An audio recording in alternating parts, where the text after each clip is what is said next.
কল্যাণীতে ধুন্ধুমার, BJP কর্মীদের মারধর করা হয়। মারধরের অভিযোগ তৃণমূলের বিরুদ্ধে। ইতিমধ্যেই ৩ জন বিজেপি কর্মী আহত হয়েছেন বলেই খবর পাওয়া যাচ্ছে।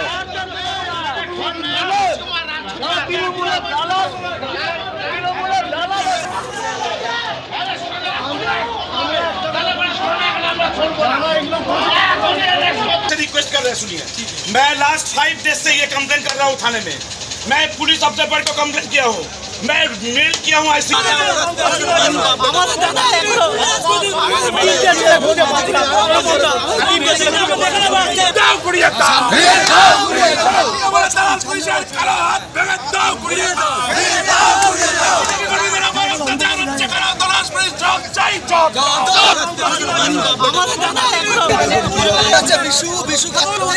কল্যাণীতে কেন এই ধুন্ধুমার পরিস্থিতি? বিজেপি ঠিক কি অভিযোগ করছে? তৃণমূলের বা কি বক্তব্য আমরা জানবো আমাদের প্রতিনিধি সুজিত মণ্ডলের কাছ থেকে। সুজিত, দেখো দেবস্মিতা, বিজেপি কর্মীদের মারধরের অভিযোগ উঠেছে তৃণমূলের বিরুদ্ধে এবং এই ঘটনায় কিন্তু রীতিমতো আহত হয়েছেন ৩ জন বিজেপি কর্মী এবং গতকাল রাতেই কিন্তু এই বিষয়টা নিয়ে ব্যাপক উত্তেজনা ছড়িয়ে পড়ে এবং পরে থানা ঘেরাও করে বিক্ষোভ কর্মসূচি পালন করে কিন্তু বিজেপির তরফ থেকে। এবং সেখানে উপস্থিত ছিলেন কল্যাণীর যিনি বিজেপি প্রার্থী তিনি স্বয়ং এবং তার কর্মী সমর্থকরা। এবং যেটা বিজেপির তরফ থেকে অভিযোগ করা হচ্ছে যে গতকালকে রাত্রিবেলায় কল্যাণীর শহীদপল্লী এলাকায় কয়েকজন বিজেপি কর্মী তারা একটি মাঠের মধ্যে বসেছিলেন।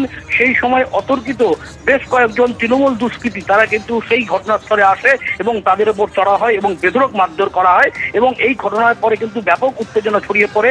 পরে দোষীদের গ্রেপ্তারের দাবিতে কিন্তু কল্যাণী থানা ঘেরাও করে তারা বিক্ষোভ দেখায় বিজেপির কর্মী সমর্থক এবং কল্যাণী বিধানসভার যিনি বিজেপি প্রার্থী রয়েছেন অনুপম বিশ্বাস।